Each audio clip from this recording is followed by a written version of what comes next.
Oh boy. Oh boy. I love I how see where. scared you are already. You're like, oh fuck, Bob, what are you gonna do? Oh boy. Oh boy. I love I how see where. scared you are already. You're like, oh fuck, Bob, what are you gonna do? I see where this one's going. I actually think it's reasonable hand to jam. Like, I think he's gonna free bet bluff a lot of ace 10 offsuit, ace jack offsuit, king queen offsuit. He probably plays his entire continuing range as a free bet. You have equity if he has, queens, kings, jacks. I actually think jamming here is reasonable. Yeah, I mean, I obviously just tried to give it the What spice. I think he called. what happened on the flop? Check, bet small. Yeah, we can't stick around here. Like, we have nothing going on. No backdoor flush draw. The deuce is dead for us. Like, I'd rather call like king nine of diamonds or something. Like this. This would be one of the very first hands I would fold. I think. Like even like five six of spades can like turn something and check shove. Like Something at least. our hand. Yeah. Like even if you improve to an ace, like we're not even thrilled calling down. Yeah. I would just fold this one for sure. And river. Trying to say we have like I'm not sure what we're trying to say we have here like pocket sevens, pocket eights, or we're saying we have a jack. Like I'd probably go all in if I was gonna bet and just build my value range around a jack. Like I wouldn't want to build a value range around sixes and sevens. It's such a small part of your range, but you have a lot of jack X, I guess. Jack suitors and stuff like that for sure. Jack 10 suited, Jack 9 suited. You're gonna have some pocket fives, pocket nines, some pocket fours that like slow played, some pocket aces maybe. Yeah, so I would go all in. Sure, this also seems reasonable. I'd be tempted to call with a lot. Like you're gonna have a lot of floats, like king queens, king tens, queen ten suited. It's like if you have ace two, you have a lot of hands. And getting shoved on isn't pretty for you. Sure, seems nice. Thing is, like, if he has a king, he bets the flop. Yeah. You block the 10, you block the jack. So, like, I don't mind just checking and hoping that he, like, bluffs somewhere. Like, it's going to be thin to bet two streets anyway. It's like, what are we getting called by? There's some bad rivers, a 9, a queen, an ace, a diamond, a free. It's like, there's not that many river streets anyway. You're betting very small here, like one big blind. Like, I'd rather just hope that he somehow, like, yeah, it's just going to get very messy very often. And yeah, we block, like, it's hard to value bet because, like, it's hard for him to have a king because yeah, I think check is good. And I would call the river probably. Like, he's going to get here with, like, all the free X, which he can bluff with. He's going to get here with all the queen X, like queen 4, queen 5, queen 6, queen 7, queen 8. I don't see him just showing down any of these kind of hands. A lot of diamonds might start betting the flop. Like, if I had 4 5 of diamonds as him, I would probably start betting the flop. If I had, like, 9X with the 9 of diamonds, I'd probably start betting the flop. If he has ace of diamonds, like, often he'll raise pre-flop. So I'd be somewhat tempted to call, I think. Yeah, it's just a weird one. I think like with him, I think like if he's got a hand like Jack seven offsuit with a diamond, he's still gonna bet river. Yeah, you block those kind of hands as well, though. Like if he has Jack Maybe, seven with, yeah. I mean, he could value bet worse. Like if I got to the river with like Jack two or 10-2 or Jack free or 10-3, like I don't think value betting the river is that crazy. Like I'm expecting if you have a diamond to just bet yourself very often. Like Ace Queen race pre-flop very often, Queen nine bet the flop very often. So like I wouldn't be like I think I'd value bet quite thinly. Here I would fold versus 20 big blind stack and two stacks in the blinds who can jam on you. If everyone had 50 big blinds, I would VP. Or if everyone had your stack, I would VP it. But if Leonish knows or the big blind knows you flat this wide, they can just jam any two on you. And yeah, you stream so they can see it quite quickly. I think about like in play. I was thinking like probably just want to pill like probably just like Jack 10 suited. I think at the most. I'd go in with Jack 10. Like, you have good equity when called, you make them fold hands which dominate you. Like, if you jam Jack 10, they should fold Ace 10. If you call Jack 10, they will jam Ace 10 on you, kind of thing. Flop, you should probably do lots of checking here. You seem like you hit this board pretty often. When he bets, I'm like somewhat concerned. But sure, I would call, of course. Never really know what's gonna happen with me, to be honest.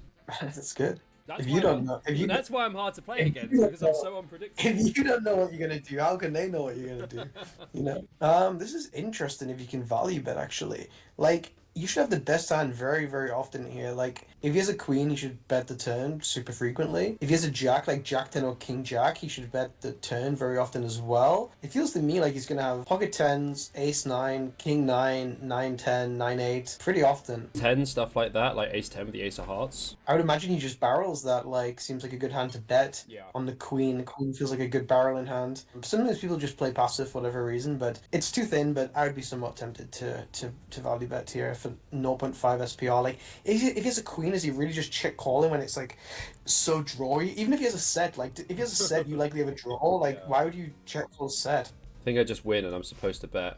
Yeah, I think he just has this hand like so fucking often. I think value jam here is really nice actually. I think people don't do it, but if you just think about how the ranges look like, I think it's a pretty good play.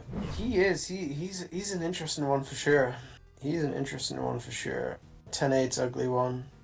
Like some ICM, like probably fold. His bluffs dominate you. Like I'd rather call like 8-6 and 10-8 probably. I mean, this seems aggressive. Oh boy. Don't worry, we did. We didn't open the clip. I think that's one you can't. Yeah, I would just check fold to turn. Yeah.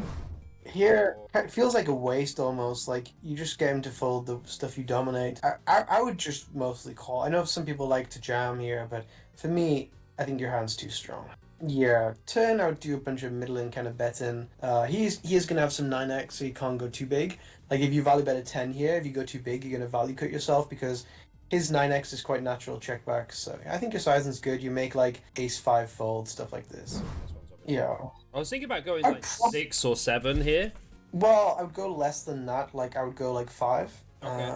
I'd go something like 5 and bluff 2. Like 7's just quite big. Like if you bluff, if you go 7, like he's not gonna like 4-bet jam the suited ace x, the king queen, stuff like this. If you go 5, you can be bluffing and he can jam hands that you do. Like if you go 7 and he goes all in, you're just isolating yourself against like a relatively decent-ish range. Sure. If you go 5, you allow him and if he peels, it's okay because anything that he like expands his range with, you just dominate. Like if he starts calling, let's say king jack off, king 10 off, ace 9 off, these kind of hands, like it's fine. Like you're in position and you dominate any like expansion of his range. So yeah, I would go smaller. Or shove. If you feel like your hand's too vulnerable to go small, then I would just go all in. Yeah. Seems like the bottom hand to defend with, but it's probably a fold in theory. It's literally like the bottom. Like 10-6 is like the absolute bottom, and it's not even like 100% frequency. Like 20, it's like I think it's like 60-40 or something. Yeah, and if you add some ICM here, it would probably be a fold. Yeah. Like you're pretty close to the money. So like this is spot where before I was saying to go like big on the turn because you're value betting top pair. Here you want to value bet like middle protection, so I would go bet very frequently and for like a smaller sizing. So I'd bet somewhere like 1.8 blinds or something like that. No real reason to check, I don't think. Yeah, a little bit too big. You start like a little bit too much money's going in here. This is an interesting one. You could potentially play limp actually to wait there. If you go 2 here, if you go 2 and the small blind goes all in, the big blind can call and the action closes. If you that means the button can call quite wide because he can't get like shut out the pot. But if you limp, the button has to be careful because if the small blind goes all in, you can jam. And if you limp and the small blind goes all in, the big blind has to play careful because then you can reopen and jam too. So you're almost like colluding with the small blind. You're like, hey, like you're almost looking him in the eyes, and you know in live poker you're like call, you know, you look him in the eyes, and like he gets like that kind of like, hey, we're colluding together. If any of these guys put any money into the pot, I will get them out. Don't worry. So limping here is pretty good play. He just free bet you the last time too, right? Fuck that guy. I mean, if you think he's out of line, I don't mind just calling. Like, you dominate a lot of the bluffs. Like yeah. I don't mind necessarily appealing, playing in position. His sizing's kind of small. When you jam, you only make him fold, like, ace-x offsuit, which you can bluff later anyway. I don't think he's gonna, like, have king-queen and fold. Like, I think he'll just call pre or jam. If he has ace-jack, he's not gonna play free bet fold. So I think call. If you think he's out of line, I think call's reasonable here. Yeah, I was also in fuck this guy mode, I think. But yeah, yeah. Which is a bit out of line, I would say. Yeah. I'm just trying to think like what would be your worst king X you would rip here. Like ace king. my worst king would probably be with an ace. With an ace, yeah. Okay, reasonable. I think like I think it's just like I'm trying to put the pressure on as we're getting closer to the money, and the guy's free bet twice, and I was thinking to myself, okay. Yeah. If you think that, then maybe he thinks that too, though. Do you know what I mean? Like, if you ever think like, hey, I'm gonna fuck this guy, maybe in his mind he's like, oh, this guy's gonna say fuck me, you know? So like, if that's ever your thinking, then maybe he knows it too or thinks it too. Queen 10. How much does the small blind have? Yeah, a little bit too much to jam. If you had slightly less, I'd maybe play his hand as an open jam. But yeah, 20 big blinds just gonna raise. Flop, I would go for a bet, like somewhat largish. Because we don't have any, like, well, I mean, our backdoor is obviously we have a backdoor straight, but we don't have a backdoor flush draw, so... Yeah, your hand's just, it's just a board where I kind of want to play some bigger bets. Like, if I if I'm bluffing, I want to make him fold something, put him under pressure. You often want to play two streets. I often want to, I want to have some checks here. So I have some hands which you don't want to like bet fold or whatever. So whenever you have checks, usually your betting size and will increase a little bit. With Queen 10 here, like we can get bluffed off. Like if we check, he's going to probe turn super aggressively. And it's not like you're going to be able to turn a flush draw or something like this. So you have a very low equity hand, or just start bluffing with it, basically. And yeah, like I said before, bluffing him from like here, you're going to be able to continue. But let's say the turn's like a 6 or a 7. He's going to bet very often a deuce. It's going to get messy. Turn here. Yeah, I mean, the problem with turn here, getting check shoved on really sucks. But yeah, it's going to be okay. Like if he shoves the turn here, it's brutal for you. Yeah, But yeah. I did think about that at the time. I think like if I go too small, I feel like he's gonna float too much though. That's kind of yeah, yeah, yeah. I would just check. I think getting limp shoved on here is not thrilling for you. I think you dominate a lot of stuff which will limp fold, so I don't mind checking back. But I would rather raise than jam for sure. yeah. I He's think not going to fold. I think raising's nice because he's not gonna fold like king 9 off or like king 10 off. Yeah, good flop for you. Small seems pretty good.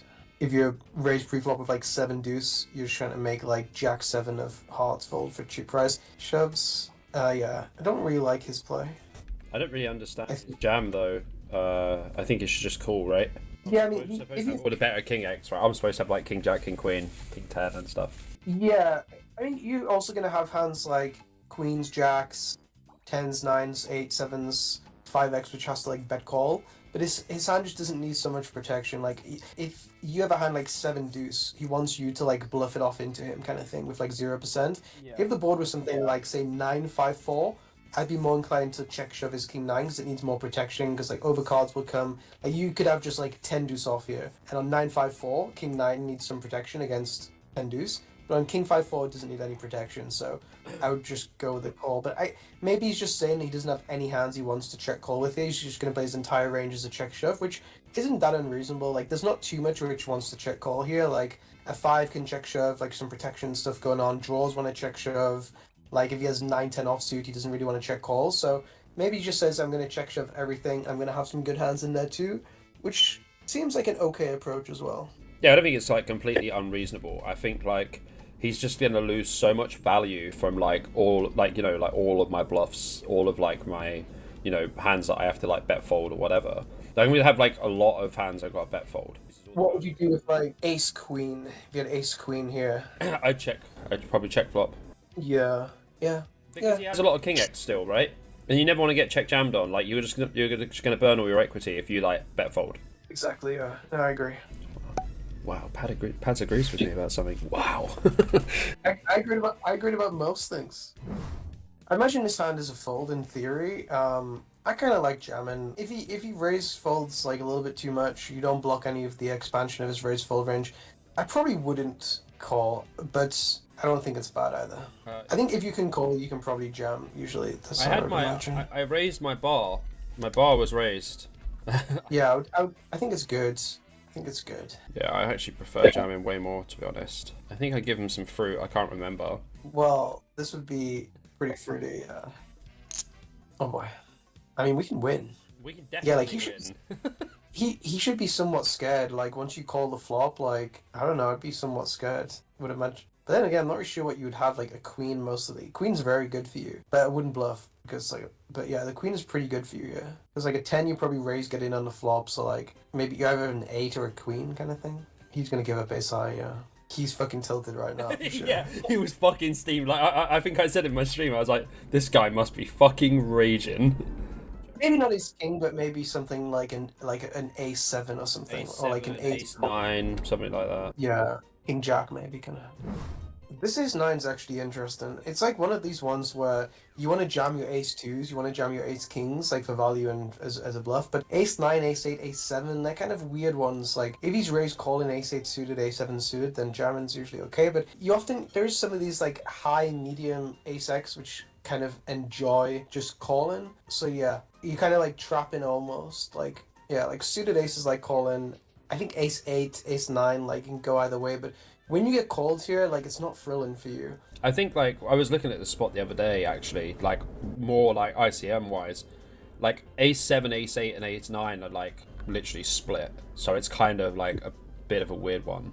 They will be, yeah. You could even do some like weird like free betting on a lane. It's not that crazy. Like because ace two off like kind of enjoys the jam, but this ace nine you just don't really achieve too much really. I think I try Yeah. to simplify sometimes and just not to be like too much in my head about it, and just be like, okay, like look, you can kind of go either way, but I also try and work out like via what opponent it is. If I think they're gonna raise fold, like they're not gonna raise fold better, right? Like I don't think Lafal's gonna raise fold ace 10, but like Never know. I think he's gonna open wide enough that my jam's gonna get through enough. I don't jam. It will, Cool, no, right? it will be jamming ace-x. Any ace-x here is profitable for sure. It's just like, is it the most profitable? That's the only question. Yeah. Now here, we definitely would. Thing is, if he raises off this stack size, like he should play lots of jams here. So it's kind of a weird one again. Like he should be very polarized when he raises here. Like if he has 10-8 suited, he should be all in. If he has Jack 9 suited, he should be all in. If he has Ace X, he should be all in. If he has pairs, he should be all in. Whereas before, Lafal was raising into like 220 big blind stacks. It's very different. So when he raises here, he should be, and you jam. It's not like he's gonna like raise call like A7 suited or whatever, because these hands probably open jams. This one becomes very weird versus a min raise. So we actually saw this guy open rip 20 effective button before, not too far back. But If he jams, if he jams, I'm loving it. yeah. He open rips again. Oh yeah, yeah. I mean, I'm loving it for sure. Snap his face off, obviously. Yeah.